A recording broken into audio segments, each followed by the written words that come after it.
My wife and I, at the time, we were young parents. We really didn't know much about what ADHD was or medications or what the medications were or anything. But this school kept calling on my wife and I in for meetings, to assess Matthew and to figure out how to handle, the situation, because they said that he had a difficult time with his focus and attention in the classroom. The school social worker gave us a list of pediatricians, of like 3 or 4 pediatricians to take Matthew to. She said that he needed to be on a medication for ADHD.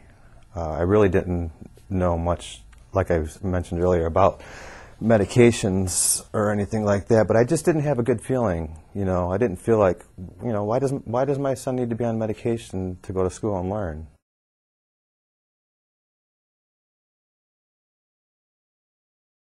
Well, my wife and I were both at work at the time. I had worked late that evening, and my wife was at her job, and I stopped by where my wife was working and had a cup of coffee to talk to her, and then we got a call about 8 o'clock because he was over at my sister's house with his cousins playing in the basement. And she said, "You guys need to get here right away. Something's wrong with Matthew." And so we both got into my truck and drove over there as quickly as we could. We were about 10 minutes away. And Matthew was laying on his back in the basement floor. The police were there and the paramedics were there trying to resuscitate him. Matthew was actually dead when we got there.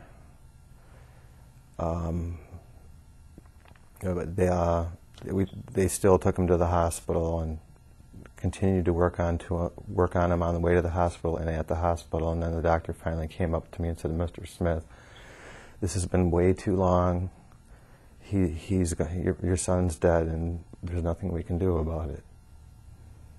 So I went in and just laid over Matthew and just cried. It just wasn't fair. He was just a good little kid. He didn't deserve it for his life to be cut so short like that. And we waited for all the toxicology tests and all the autopsy testing to come back, and the medical examiner out of Oakland County, Michigan, concluded that Matthew's death was due to the use of the psychostimulant that was prescribed to him for ADHD. He told me that a full-grown man's heart weighs 350 grams, and that Matt's heart had been severely damaged from the medication, and it was 402 grams.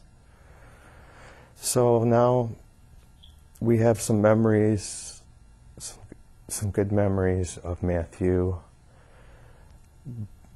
But the sad thing is that we're left with a death certificate that says that his death was caused from the use of this psychostimulant medication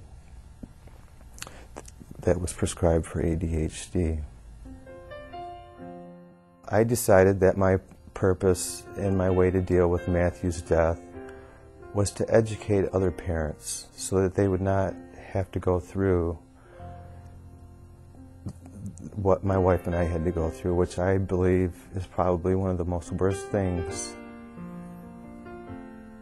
that a person can really go through, is to have to bury their child. And this all could have been avoided if we would have had more knowledge and it was not just all one-sided. And if somebody would have presented us with a good alternative, like Be Calmed or New Be Calmed, that definitely would have been a good option for us, and Matthew would still be with us today, and he would be a productive member of society.